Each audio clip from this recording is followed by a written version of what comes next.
Hey guys, welcome to another video. Today we're going to be talking about something pretty serious, and I've been asked this question so many times by different people, and I thought, okay, maybe I should just make a video to explain my thoughts about this. Now, the question is, should you go to university? Is there a point going to university to learn how to code, or should you just learn how to code on your own?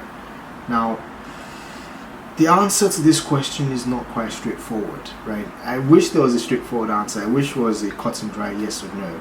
But I'll be explaining why I say so, because it's kind of yes, it's kind of no, right? And I'll explain why in a moment. But first, you may be wondering, well, why should I listen to this guy? Why should you listen to me? Who am I? Well, I'm worth listening to on this because I've got a master's degree in computer science, and I also taught myself to code because I wasn't taught as part of my formal computer science syllabus how to make mobile apps, and I work almost exclusively now making mobile apps at a company. So I had a mix of both. I had to learn, I had to teach myself how to code in new languages. I had to teach myself how to code in iOS, especially before sort of iOS became so mainstream, and I mean the development side, not the actual use. Of course, iOS has always been quite mainstream, but back then, we're talking well over 7 years ago now, it was a very small community of iOS developers, and it was very difficult to break into. Objective-C was quite brutal to learn back then, you know, as a young university student trying to break into the field. Yeah, it was quite brutal, but I made it through. I pulled through, I learned it, I did the work, and I'm here to share some of my experiences from both sides of the fence so that you could make the best decision for you. So yeah, I hope you enjoyed this, and good luck with your job hunting, good luck with deciding on what routes you want to take, and I hope this video helps you make that decision a lot clearer and easier for you. So the first thing I want to talk about, right, is the consequences and the pros of both going to the university to learn how to code or just doing it on your own. And the first thing I want to say is, let's focus on the university first, right? What are the pros of going to the university to learn how to code? Now, the first I can think of is there's a structured syllabus that has been fine-tuned over the years by professors, academics, and is subject to regulatory bodies and government standards and so on and so forth. So you can be pretty sure that if you go to a decent school, and this is the caveat, you have to choose a decent school. If you go to just any school, I'm afraid you might waste your money, and this is quite scary because you pay lots of money, you go to a subpar school, and you come out with very little knowledge. So you have to be very ruthless about this and make sure your school is decent and has a solid syllabus behind it. I might do a longer video later on.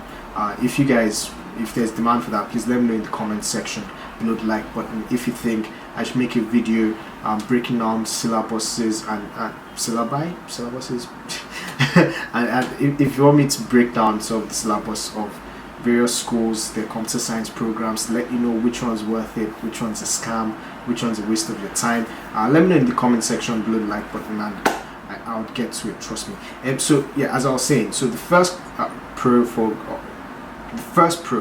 universities is the structured syllabus. The second pro is, of course, the university experience. It's a once-in-a-lifetime sort of social melting pot, different people, different backgrounds, all young, all looking to have fun, all looking to make friends and, you know, have new experiences. It's a unique experience, and lots of people go to university just for that. The third thing is you have access to professors. In many cases, again, if you go to really good schools, you have access to people who actually wrote a lot of the programming books that we all use. So it's so cool, and you know, they get guest lecturers in from the corporate world. They have all these job fairs, and a lot of schools have direct pathways from their school to the graduate programs of top companies. So there are many advantages to going to university just to have access to those resources, and of course that doesn't even include resources to academic papers, scientific papers. If you're the super academic type, you know, the super nerdy type who likes to get into the nitty-gritty of computer science and truly understand, you know, the meaning behind the ones and zeros, university is the place for you, right? But there are also consequences, right? There are cons, there are downsides to going to university. The first is the price. Not everyone can afford to go to a decent university.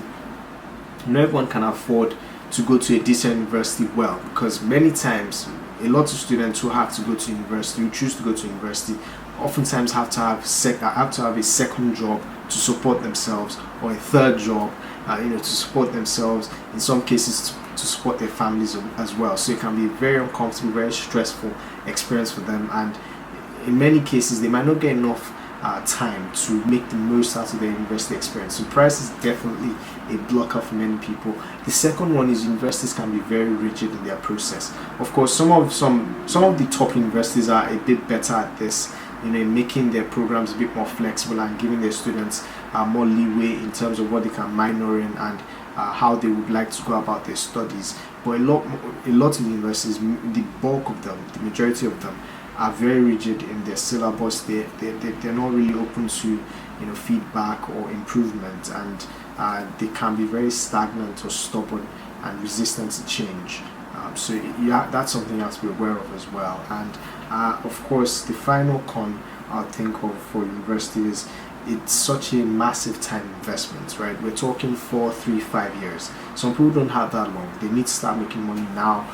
They have families to feed, people to take care of, people depending on them, and they can't, sort of separate themselves from the real world for such a long period of time. So there are definitely consequences to going to university, as opposed to just learning on your own, right? So now the next point I would like to deal with now is the pros and cons for learning to code on your own, right? So why should you learn to code on your own as opposed to going to university? Now the first pro is it's in many cases can be completely free. You don't have to spend a dime, and if you do have to spend a dime, it's just buying a few books based on the recommendations of people who are in the same field, who tell you the best books you can buy to learn how to build an app, or to build an iOS app, an Android app, or to build an API if you're into back-end work, or to build a website, or to learn JavaScript. There's often the best book. So as someone in the field actively, I know the best book for certain things, right? The best authors,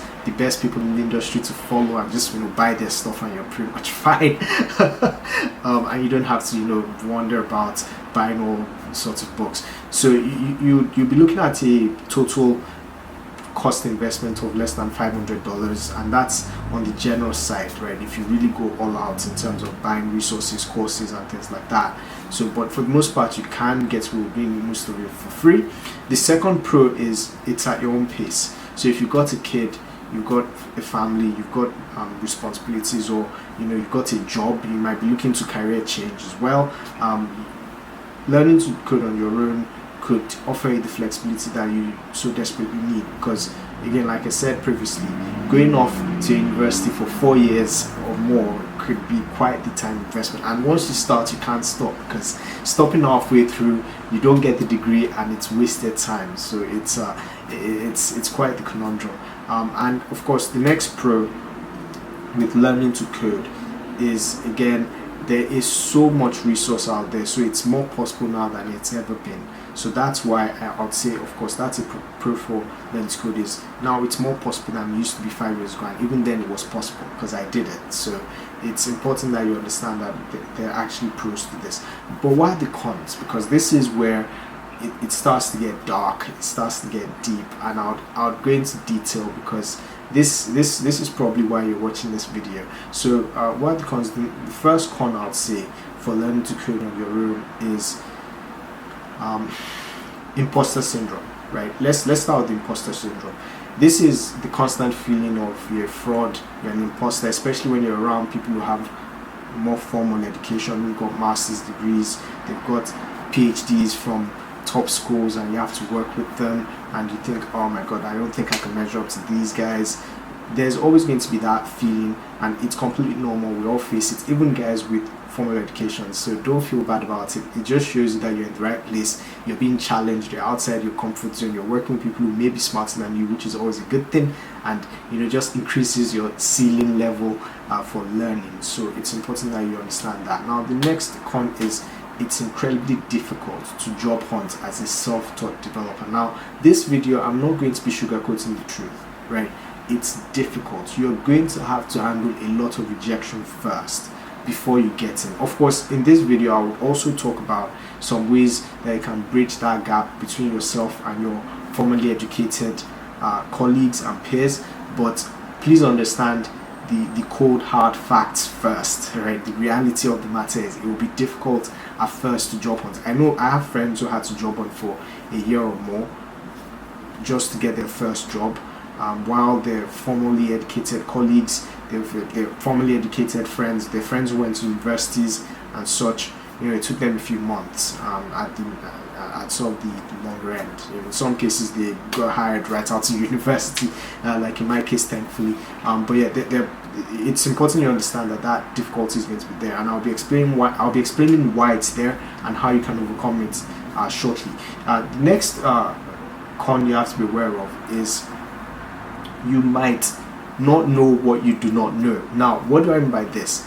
Programming is very broad, and if you don't have some sort of intentional structure to your learning, there'll be a lot of stuff you miss out on. And one of the big ones I can think of is algorithms and data structures. Now, a lot of self-taught developers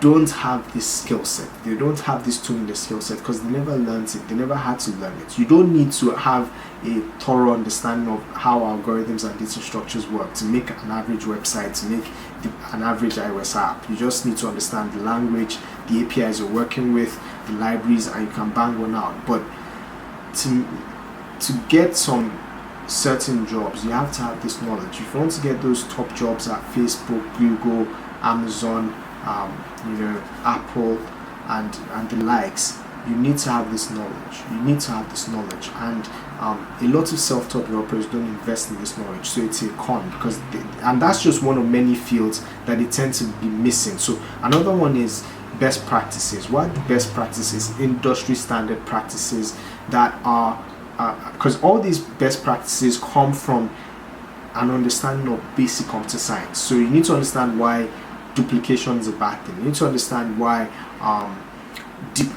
coupling your code is a bad thing. You need to understand why not writing unit tests, not having well-tested code is a bad thing. So a lot of times, if you don't have that basic computer science understanding of the solid principles, OOP, things like that, it might be a bit more difficult for you to organically come across that kind of information without intentionally seeking it out. So I would aim to reduce that pain for you in this video by telling you, some of the things you can do to bridge that gap. But just so you're aware that these are some consequences that you would come across. Now, the final one is you're often at a disadvantage. That's the final consequence. Is you're often at a disadvantage when it comes to competing with other people for a job. Now, what I mean by this is if you had to compete with a university educated person for the same programming job, if you guys had the same skill level, if you guys were equally well spoken, were equally charming, were equally great culture fits for the company, and you got on well with the team, both of you, you're asking for the same amount of money, chances are they will go with the guy with the university degree. And just so you guys understand, most companies still have it in their requirements, their job requirements, that you have a university degree.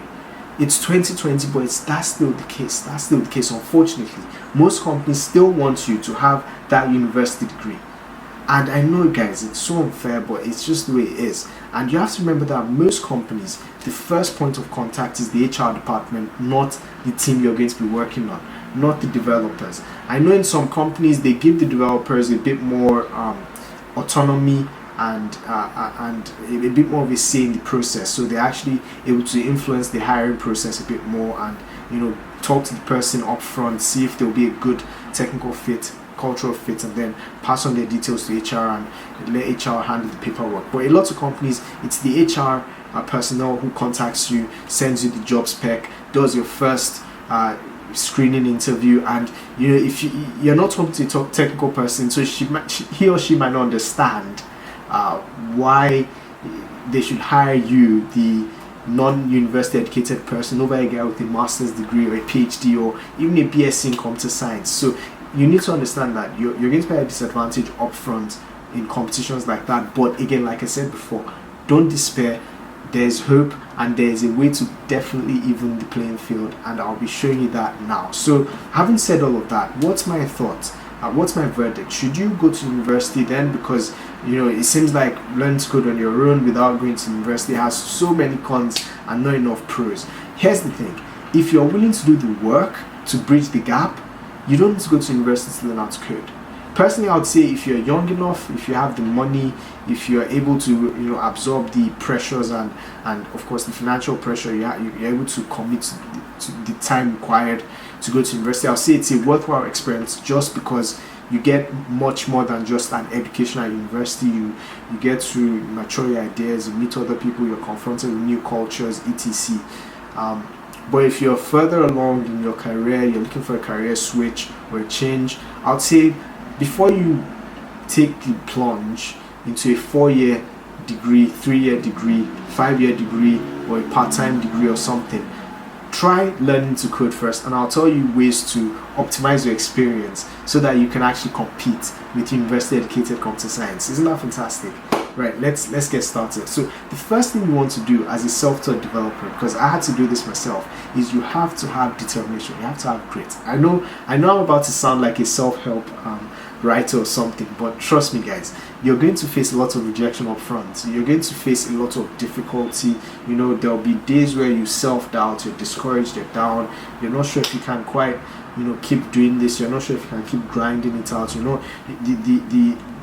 The things you're learning, they're not clicking for you anymore. There'll be days like that, but you have to power through, because trust me, there are brighter days ahead. And I'm proof of that. There were days when I was looking at old school Objective-C. Again, this was way before Swift was ever a thing. And I had to learn iOS development back then, and it was gruesome. I hated it so much. I had to buy a MacBook Pro up front. It was such a massive financial investment, and it was so painful. You had to pay for because back then, you had to pay for the Apple Developer Program, $99 a year, just to develop apps. Right, that's not even to submit your app, but just to develop apps, to sign your app and run it on your device. You had to pay $99. So it was such an investment that I had to go through. But grit takes you through, guys. You have to have that determination. You have to be motivated. You have to be driven, because no one's going to help you. No one is going to give you a leg up. You have to push yourself. You have to be there for yourself. You have to be responsible for your own progress. Now, the second thing is you have to have a clear vision of where you want to end up in your career. Now, too many people who are self-taught take this too casually. So they go, well, I just want to get my foot in the door and I'll figure it out later. Don't do that, guys. Have a clear plan, because like I said, companies are very predatory in some cases. They only care about their bottom line. They only care about making money, which makes sense, their business. So they might not necessarily be looking towards paying you what you're worth. If they can get people paying you half of what you're worth, they will do so. And like I said, it might be tough for you job hunting at first, so you might be in a position where you have to accept the first job that comes your way, and it may be lower than you're expecting salary wise. But when you have your vision, your clear vision of where you need to be, it will give you a clear idea of when you should leave that company, because there are companies that they're perfect for starting out, but you should leave them within a year or two of being there, because you get there, you get your foot in the door, you get them on your CV, you sort of learn what working in the corporate world is like, you get a feel of working with people, and then at earliest convenience you move on to a place that pays you what you're worth, right? So that, and having a vision, time boxing it, right? In 3 years I need to be making this much, so you're constantly looking for job offers that would move you in line with those goals. That's a very useful thing to have. Don't be shy about money, guys. Don't be shy about money, trust me. The company isn't shy about money, so you shouldn't be. So that's the first thing. The second thing is you must look out for mentors. Guys, look out for mentors. Go to meetups as much as you can. Look out for mentors. Talk to senior developers. Talk to guys who've been in the field for multiple years. Ask them questions. Tell them your struggles. Many cases they've gone through the same thing you've gone through, and they can give you more optimized routes that you can take to bypass the pain points that you're currently going through. I remember personally, I worked with a fantastic senior developer. We're friends today now. He's one of my closest friends, and He does Android, I do iOS, and of course I learned so much from him in my first 2 years as a junior developer in my first job, learning best practices, learning how you think as a senior developer, and that helped me massively. In fact, I didn't realize how much he taught me till I got to my next job. Because he taught me so much, just watching him, discussing with him, having technical conversations with him. And when you have friends like that, I had one like that who was Android, like I said. I also had at the same company another friend who was also iOS, who was the senior developer on my team, and this guy, fantastic friend. We still talk till today. And again, like I said, these guys were mentors for me starting out my career, and they taught me so much about best practices, how to get things done, how to work, because working in the corporate world is not just about getting the work done. There's a lot more to it, right? You have to know how to talk to managers, you have to know how to work with cross-functional teams, you have to know how to talk to non-technical people, you have to know how to self-market yourself, you have to know how to look your manager in the eye and ask for more money. So there's so many things involved. But yes, having mentors will help you out, because then you can avoid the same pinpoints they had to go through when they were starting out just like you are. So it's important that you do that, guys, and trust me, it's fantastic. You can meet them at your first job, or you can meet them at meetups, networking events. Make sure you go to those and find people who are experienced in the field. In some cases, you can just reach out to them on LinkedIn. I mean, I've actually helped people who reached out to me on LinkedIn, right? They were like, hey Josh, so I'm starting out as a developer in iOS, and I've got this question, can you help me out? What do you think about this? What do you think about this app? What do you think about my code? And I'm happy to help them, because I remember what it was like being in their shoes, being so confused and overwhelmed, and wondering if my work was good enough, wondering if things would be okay, wondering if things would turn out okay, and it did. So mentors are a big part of your growth process as a self-taught developer. They're going to help you, correct a lot of wrong perceptions and wrong practices that you might have picked up on your own because you didn't have any oversight over your work. So it's important that you get those guys involved as soon as possible. Now, the third thing you need to do is to fill in the gaps in your formal knowledge. So, like I mentioned before, algorithms and data structures, there's a fantastic book called Cracking the Code in an Interview. It's all over the place. Amazon, it's everywhere technical books are sold, right? Get that book, get the Software Craftsman, and study those books, guys. Those books will give you the stuff you need. They'll give you the things, the juicy stuff you need,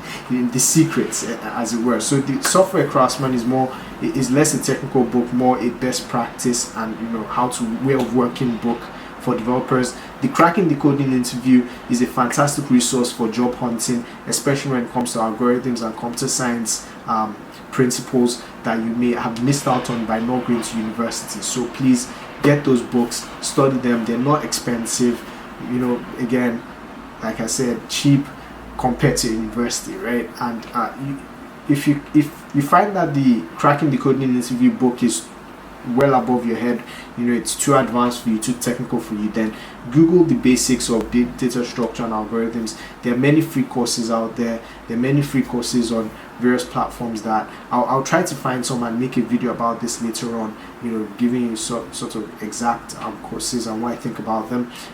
But yeah, guys, make sure you close those gaps as soon as possible. So if you don't understand the language that you need for your work, buy a course and start learning that language. Fire up YouTube. There are tons of fantastic developers on YouTube who provide free content for studying languages, learning new languages like Java, Python, Swift, Objective-C, Kotlin, and Ruby. All the languages. There are YouTube videos, there are resources, there are articles, Stack Overflow. There's so many resources out there. Make sure you fill the gaps in your knowledge, guys. And the next thing, confidence, guys. Confidence. Be confident.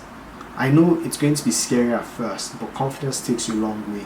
Practice your soft skills, develop them, develop your communication skills, because this is critical. This takes you have to learn how to interview, you have to learn how to communicate. These are skills that you have to independently learn. You need to know what interviewers are looking for. So go on YouTube, again, tons of free videos on how to interview properly.